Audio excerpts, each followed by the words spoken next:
Bonjour à toutes et bonjour à tous. Je suis ravie de vous retrouver pour vous présenter un nouveau tarot qui est basé sur le tarot de Marseille. En fait, c'est un tarot de Marseille.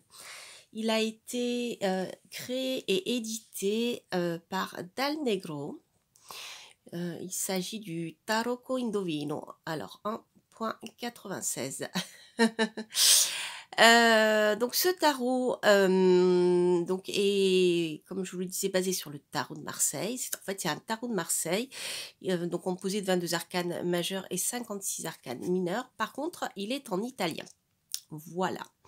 Mais je dirais que même si vous connaissez pas l'italien, comme il s'agit d'une langue latine, vous verrez avec les mots-clés au moins qui sont inscrites sur les lames, eh bien ça vous permettra bien d'avoir quelques mots-clés si vous souhaitez par exemple apprendre le tarot. Je trouve qu'il est très très bien pour les débutants.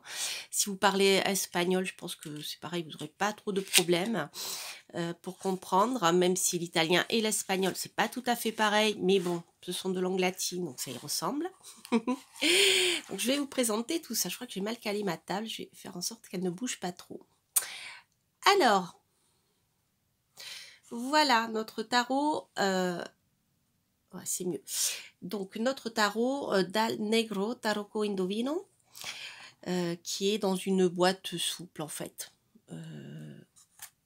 traditionnelle. Alors, je vais vous montrer quelques arcanes majeures, mais bon, ils sont vraiment similaires aux arcanes, quelques arcanes mineures, je vais y arriver. Ils sont vraiment similaires aux arcanes mineurs du tarot de Marseille. Je dirais, il y a juste quelques petites nuances en ce qui concerne les arcanes majeures. Donc je vais vous montrer principalement tous les arcanes majeurs et vous verrez. Hein. Alors, donc dans cette boîte, vous avez ici un livret, donc bien sûr qui est écrit en italien. Voilà, donc c'est un jeu, si vous voulez, qui est destiné aux débutants pour faciliter la mémorisation des arcanes. Donc vous allez voir, c'est vraiment super bien fait. Et en plus, il se présente comme étant à l'endroit et à l'envers. Vous pouvez le tirer dans les deux sens. Donc là, le dos, que je trouve très très beau. Alors, je ne sais pas si vous voyez bien à l'écran. Donc c'est du jaune, c'est du rouge très très vif. Là, il fait un peu orange à l'écran, mais c'est juste, c'est la lumière, je pense. Et après, c'est du doré. Voilà. Alors, ensuite, ici, voilà, vous avez ce type de carte. Donc, pour les arcanes majeures. Et donc, vous avez, voyez, marqué en italien donc, le nom de l'arcane. Vous avez quelques mots-clés. Donc, par exemple, il bagatto, c'est le battleur. Donc, vous voyez, habileté, créativité. Et si vous le tirez aussi, si la lame sort à l'endroit, vous avez vos mots-clés ici. Superficialité, insécurité. Voilà. Donc, tout ceci pour tous les arcanes, même les arcanes mineures. Vous voyez, si vous avez le 4 de denier, avec une bonne réussite, et à l'envers, obstacle, retard. Voilà. Donc je trouve que c'est super intéressant parce que si vous souhaitez apprendre le tarot de Marseille et que vous préférez apprendre toutes les lames ensemble, arcane majeure et mineur compris, je trouve que c'est un jeu qui est idéal pour ceci parce que voilà, vous avez au moins quelques mots-clés si vous avez un doute par rapport à la signification des lames, surtout lorsqu'on les utilise comme ça, à l'endroit et à l'envers. Alors, lorsqu'on utilise les arcanes majeures à l'endroit et à l'envers, ça ne fait que 44 cartes à se souvenir. Ici, ça fait 2 fois 78 lames, d'accord? Ça fait quand même pas mal de signification. Donc, je trouve que c'est un bon compromis pour qui veut commencer. Alors, je dirais pas que c'est aussi que les images sont aussi explicites que le tarot de Marseille parce qu'il manque certains symboles, mais je trouve que en ayant simplifié quand même le tarot, je trouve que c'est quand même bien fait puisque, vous voyez ici, par exemple, pour le battleur, on retrouve eh bien, le jeune homme, en tout cas quelqu'un qui est jeune, avec eh bien, le symbole de l'infini pour le chapeau, les 4 éléments. Donc il y a déjà quand même pas mal d'informations. Je trouve qu'il est vraiment bien fait. Alors, l'image à l'endroit et à l'envers est la même, hein, voilà. Mais il ressemble un petit peu à, je sais oublier son nom, un tarot comme ça où il y a les 2 images enfin, la même image retournée, voilà, qui est tronquée donc par le milieu. Je trouve que c'est un bon compromis. Alors, niveau qualité-prix, c'est alors moi je l'ai trouvé d'occasion.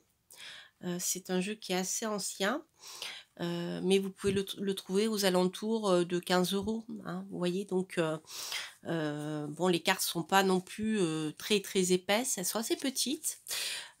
Pour vous donner un aperçu, si je compare par exemple avec le tarot de Thoth aux éditions AGM Urania, voilà, on est à peu près de l'ordre de la même qualité de cartes, et apparemment le tarot est légèrement plus petit, vous voyez, c'est un petit format. En fait, c'est le tarot de Thoth sans presque sans le contour, voilà. Donc c'est un jeu qui convient bien aux petites mains. Je trouve qu'il est super facile à manier, et puis si vous voulez le mettre dans votre sac, peut-être dans un pochon pour le protéger, parce que bon, la boîte en carton est pas super épaisse, hein. C'est vraiment voilà, c'est les boîtes traditionnelles anciennes. Alors, ce que je voulais vous montrer avant de vous montrer les arcanes majeures, c'est quand même le livret. Alors, je ne l'ai pas regardé en détail. Alors, ouais, il est tout en italien. Donc, si vous comprenez l'italien, ou si vous parlez espagnol, vous avez ici pas mal d'informations, je trouve. Et il est bien fait, le livret. Vous avez vraiment des mots-clés à l'endroit, à l'envers, et la signification générale. Donc, par exemple, pour le battleur, vous avez, voilà, je vais vous le traduire. Cela représente l'homme, l'origine, le début, le principe de tout dans le monde, de toute chose dans le monde. Donc, les significations droites, personne habile, créative, en état de... euh, de mener à bien tous ces projets, excusez-moi, hein, faut que je suis pas bilingue. Donc au stade de d'être sur le point, je dirais, de terminer, ou d'être capable de terminer tout son projet avec beaucoup d'habileté. À l'envers, personne superficielle, qui manque insécure, insecure, je l'ai en anglais, voilà, quelqu'un qui manque de confiance en lui, je dirais, et incapable de réaliser ses projets. Voilà, vous voyez, je trouve que c'est super bien fait. Donc, si vous parlez italien, franchement, je vous recommande ce jeu si vous voulez apprendre le tarot de Marseille. Il est vraiment, il est super bien fait. Alors, je vais vous montrer les cartes. Donc ici, voilà, vous avez donc le battleur. Hein. La papesse. Il est à l'envers là. Donc vous avez les numéros, hein, les chiffres. Vous voyez, vous avez donc par exemple la papesse, femme sage, sensible. Et à l'envers, je pense qu'il y aura le terme de secret. Voilà, fausseté, hypocrisie, etc. Ensuite, de la même manière, ici, vous avez l'ermite. Donc là, c'est à l'envers. Non, il est à l'endroit. Hop.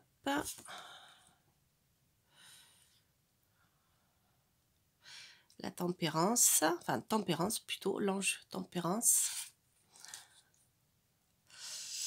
Donc là, si vous voulez, voyez, vous avez les ailes donc de l'ange, et vous avez quand même l'image de l'eau, l'ermite, vous avez l'essentiel, la lanterne, on n'a pas le bâton, ah si, il est là.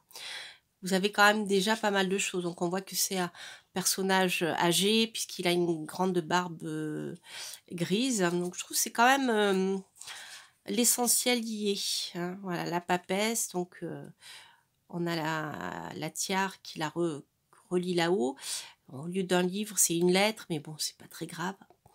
On a quand même comment dire, on a des images clés qui vous permettent de rester dans le tarot de Marseille.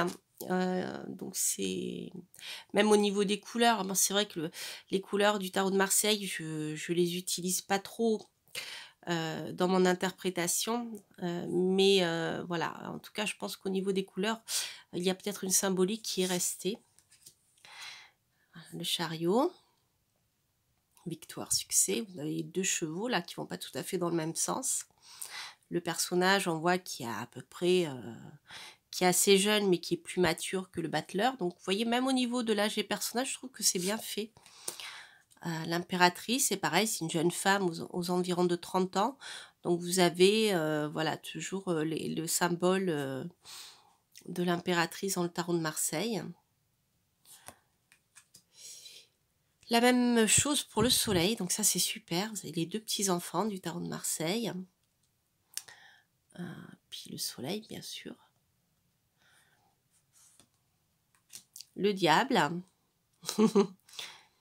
Il est pas mal, le diable. Hein. Voilà, toujours pareil. Bon, on n'a pas les chaînes là qui sont indiquées.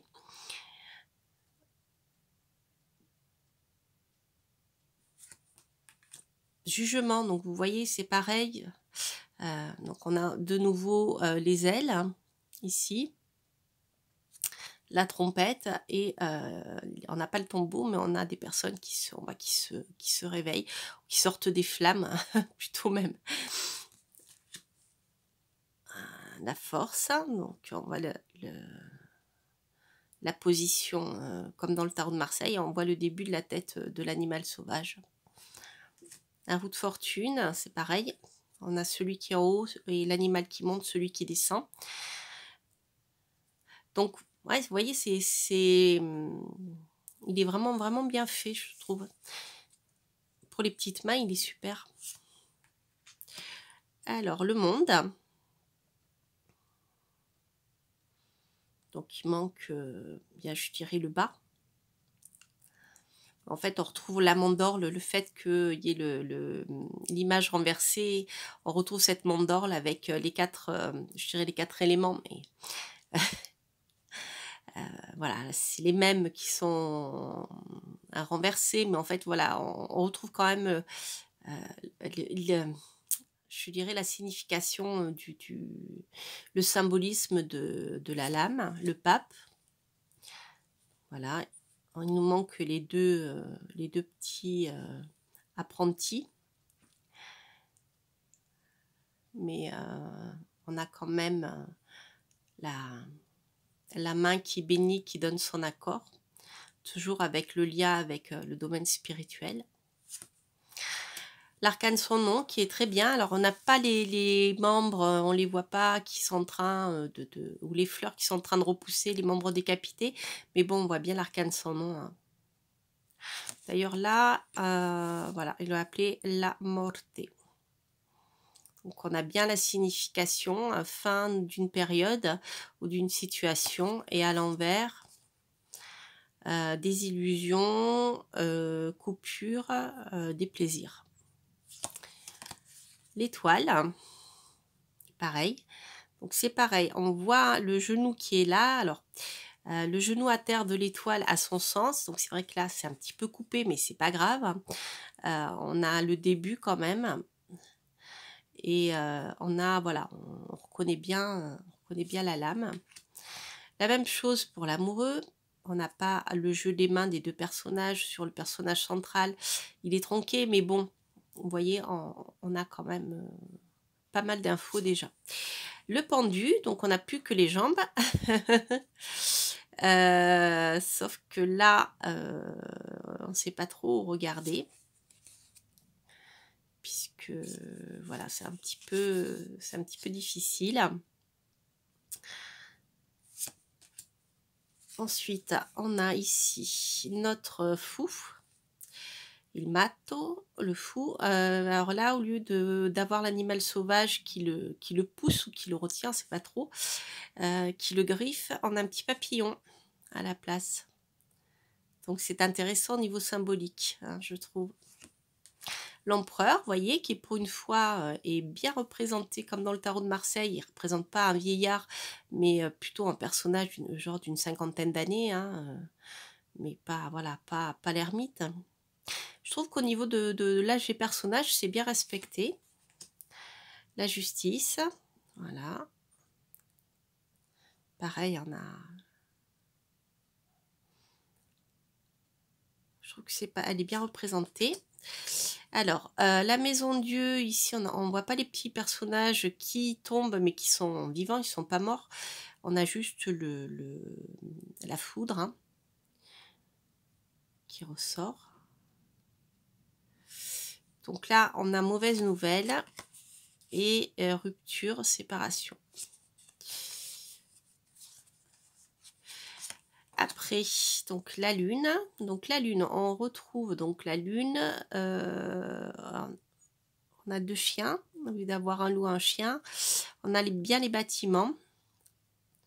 On a perdu l'écrevisse.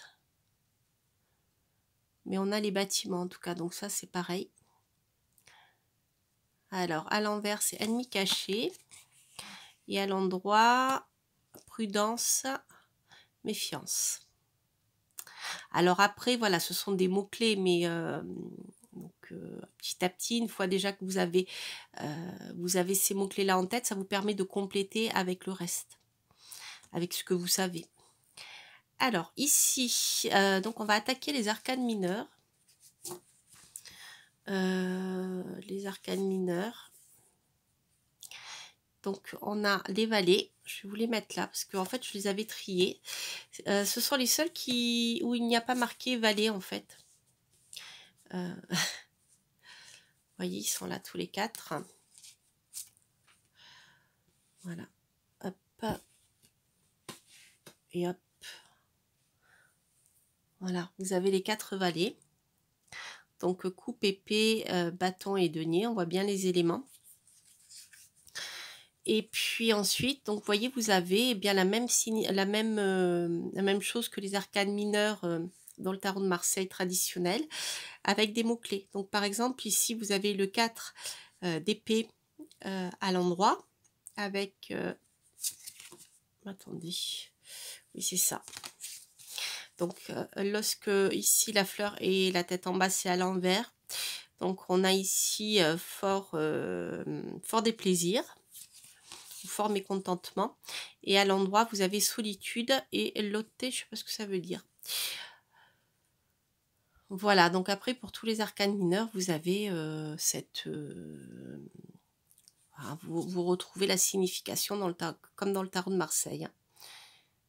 Voilà, crise, manque d'énergie, stress, voilà. Alors après au niveau des arcanes mineurs, j'ai remarqué comme dans la cartomancie qu'il y avait des changements en fonction peut-être des époques. Il y a, voilà, donc après à vous de voir comment vous allez l'utiliser, puisque bien par exemple le 8 d'épée peut marquer une sorte de compromis à peu près, hein. Et là on a plutôt même à l'endroit, on ne sait pas trop où est l'envers sur celle-ci. Ouais, vous voyez, que ça soit dans ce sens ou dans l'autre, c'est quand même assez négatif. Alors ça, je vais vous les montrer. Donc là, vous avez les bâtons. Donc bon, vous avez juste les numéros des lames. Après, c'est vrai que si vous ne connaissez pas le tarot de Marseille, il faudra peut-être... à moins que ça soit expliqué dans le livre, hein, parce que voilà, il faut savoir que c'est les bâtons, les épées. Alors, pour ceux qui ne connaissent pas, les épées, elles sont toujours pliées parce que la lame est souple, hein. Le bois, le bâton, il est droit, il est dur. Vous pouvez pas le plier. Vous voyez, c'est comme ça que vous pouvez faire la différence entre les épées et les bâtons. Après, les autres, c'est facile, les deniers, hein, ils sont là. Et donc là, c'est pareil, on ne sait pas trop où est à l'endroit, où est l'envers, à part l'explication. Là, pour le 9 de denier, vous avez période positive pour les affaires. Hein, et à l'envers, danger, mauvaise, mal fait, contrefait. Vous voyez ce genre de... Voilà. Je dirais que la faiblesse peut-être de ce jeu, c'est pour les mineurs. Pour par exemple les cartes avec les numéros, hein, ce sont les savoir si c'est à l'endroit ou à l'envers. Voilà, pour l'apprendre, pour les reconnaître. Alors ensuite, vous avez eh bien les cavaliers. Le cavalier de denier, après c'est facile. Hein. Donc là, c'est pareil, savoir où est l'endroit, où est l'envers, on ne sait pas trop. Simplement, avec les mots-clés, vous voyez si c'est plutôt positif ou non. Voilà, risque ou perte pour le 10 de denier à l'envers, je suppose. Et là, à l'endroit, vous avez accomplissement dans la famille. Voilà. Voilà, je ne vais pas tous vous les montrer, mais sachez que vous avez ce genre de choses. Donc, à part les cavaliers, à part les valets, vous n'avez pas marqué le nom, vous voyez. Tous les autres, que ce soit le roi, la reine ou le cavalier, c'est marqué. Donc là, vous avez le roi d'épée, etc. Et là, juste pour les valets, il n'y a rien de marqué. À moins que ça soit mon jeu qui est un défaut. Mais voilà. Voilà les amis. Alors, donc, comme je le fais à chaque fois, je vais le faire. Je vois que ouais, la vidéo risque d'être un peu longue, mais je vais juste tirer une ou deux cartes. Je vous propose de faire un tirage à 2 choix. Avec ici le crapaud en premier choix, la boîte à secret en deuxième choix. Et je vais tirer déjà un arcane majeur. Et puis je verrai si je complète ou pas. Allez hop, c'est parti. Donc vous pouvez poser une question par choix ou bien choisir simplement un des 2 choix. Alors, donc pour le crapaud, pour vous qui avez choisi le crapaud, je prends celle-ci. Et pour vous qui avez choisi la boîte, voilà. Alors, pour vous qui avez choisi le crapaud, la roue de fortune, les amis, bon, bah c'est une super carte. La roue de fortune, ça veut dire que le destin évolue. Donc, en général, quand on pose une question, on a plutôt un souci, hein, voilà. Donc là, ça veut dire que eh bien, les choses changent et évoluent. Donc ce qui était en bas va passer en haut et on a une belle évolution. La roue tourne, hein, voilà. Donc là, vous avez, vous voyez, changement in meglio. Alors, changement au milieu, non, d'amélioration. Je suis pas bilingue, hein, et réussite, voilà. Donc c'est vraiment super. Ça, c'est une carte qui vous dit que la roue tourne, que vous avez la réussite qui arrive enfin à vous. Donc c'est une super carte pour vous qui avez choisi le crapaud. Ensuite, pour vous qui avez choisi eh bien, la boîte à bijoux, vous avez la lune. Alors la lune ici vous invite dans ce jeu à la prudence. À faire attention, à vous méfier, de peut-être pas faire confiance à n'importe qui. Alors, en même temps, c'est une carte qui est très favorable, la lune, en ce qui concerne le domaine du foyer ou de l'habitation. Donc, si vous souhaitez acheter, vendre un bien, ou si vous avez des projets en lien avec l'immobilier ou le foyer, le fait que cette carte soit sortie, c'est positif. Voilà. Par contre, dans le sens négatif, même si cette carte n'est pas sortie à l'envers, je regarde, oui c'est ça, on a quand même la prudence qui est de mise. Peut-être, voilà, signez pas un contrat sans en avoir bien lu toutes les tous les petits caractères ou en ayant pris le temps de le lire, hein.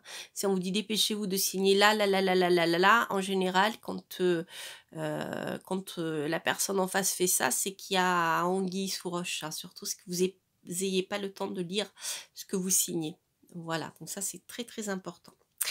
Voilà les amis, j'espère que cette review vous aura plu. N'hésitez pas à liker, à vous abonner si vous passez par là et à commenter. Donc c'était le tarot Indovino. Alors en italien, je ne sais pas comment on dit, 1.96 donc de l'éditeur Dal Negro, donc un éditeur italien, vous vous en doutez. Voilà, je crois d'ailleurs que le fondateur est décédé il n'y a pas longtemps. Voilà les amis, je vous embrasse, je vous souhaite plein de belles choses, beaucoup de soleil, de joie, de fêtes, d'amour qui arrivent et je vous dis à très bientôt pour de prochaines reviews. Portez-vous bien. Bye bye.